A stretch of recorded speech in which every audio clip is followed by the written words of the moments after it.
আবাসিক হল এবং একাডেমিক ভবনগুলোতে যে আমাদের যে স্যানিটেশন ব্যবস্থা রয়েছে, এগুলোতে প্রচুর অপরিষ্কার অপরিচ্ছন্নতা আমরা খেয়াল করি।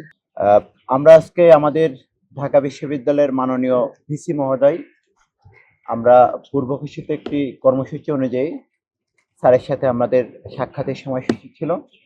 আমরা স্যারের সাথে দেখা করতে গিয়েছিলাম কিছু সুনির্দিষ্ট দাবির বিষয়ে।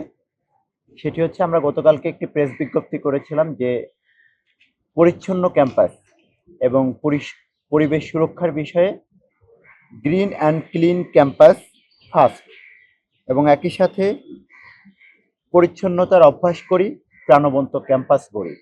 এই প্রতিপাদ্যকে সামনে রেখে আমরা আমাদের মাননীয় ভিসি মহোদয়ের সাথে সুনির্দিষ্ট কিছু দাবি নিয়ে আমরা আজকে তার সাথে সাক্ষাতে গিয়েছিলাম।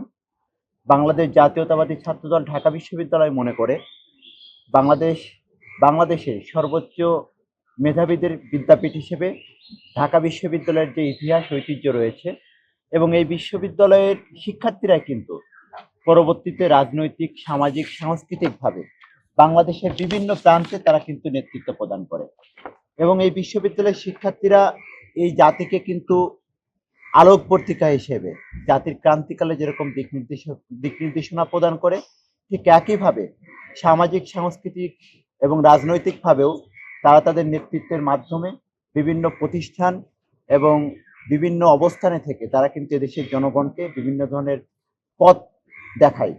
সেই জায়গা থেকে আমরা মনে করেছি যে আমরা দেখেন, বাংলাদেশ একটি বৃহৎ জনবহুল দেশ। এই জনবহুল দেশে আমরা কিন্তু অনেক কিছু সঠিকভাবে ম্যানেজমেন্ট করতে পারি না, বিশেষ করে আমাদের পরিবেশের যে ব্যাপারটি। In the heart of the city rises a destination built for greatness. International Convention City, Bosundhara. Life takes a new course. বর্তমানে ঢাকার শহর বিশ্বের পরিবেশ দূষণের শীর্ষে অবস্থান করছে। তো আমরা মনে করি যে সুস্থ জীবন এবং সুস্থ মন, এই বিষয়টিকে সর্বোচ্চ গুরুত্ব প্রদান করা উচিত।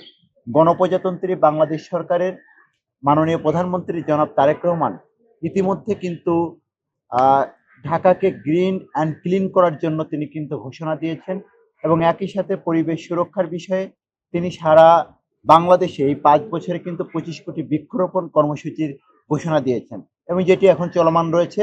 আপনারা দেখেছেন, গতকালকেও আমরা একটি বৃক্ষরোপণ কর্মসূচি পালন করেছি।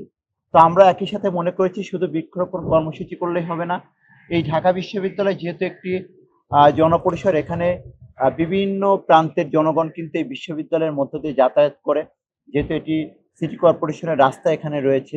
আবার বিশ্ববিদ্যালয়ের অভ্যন্তরে আবাসিক এবং হল এরিয়াতে আমরা দেখেছি যে এখানে বিভিন্ন ধরনের দোকানপাট রয়েছে, এবং একই সাথে বিশ্ববিদ্যালয়ের আবাসিক হল এবং একাডেমিক ভবনগুলোতে যে আমাদের যে স্যানিটেশন ব্যবস্থা রয়েছে, এগুলোতে প্রচুর অপরিষ্কার অপরিচ্ছন্নতা আমরা খেয়াল করি।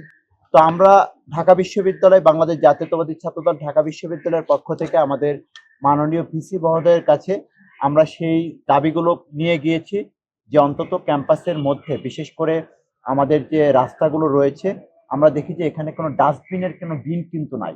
তো আমরা বিশ্ববিদ্যালয় প্রশাসনকে আহ্বান জানিয়েছি, আপনারা প্রতি 100 থেকে 200 মিটারের মধ্যে ডাস্টবিন স্থাপন করা, এবং যেটি পচনশীল দ্রব্যের জন্য এক ধরনের ডাস্টবিন, এবং অপচনশীল যেমন কাগজ এবং অন্যান্য দ্রব্যাদি, এগুলোর জন্য এক ধরনের ডাস্টবিন স্থাপন করা প্রতি 100 থেকে 200 মিটারের মধ্যে। নিয়মিতভাবে ঢাকা বিশ্ববিদ্যালয়ের প্রয়োজনীয় শিক্ষার্থীদের সহযোগিতা নিয়ে মাসে 1 দিন বা 2 দিন ঢাকা বিশ্ববিদ্যালয়ের প্রশাসন উদ্যোগ নিয়ে এই যে শিক্ষার্থীদের মধ্যে পরিচ্ছন্নতার অভ্যাস গড়ে তোলার জন্য বিশ্ববিদ্যালয় প্রশাসন, হল,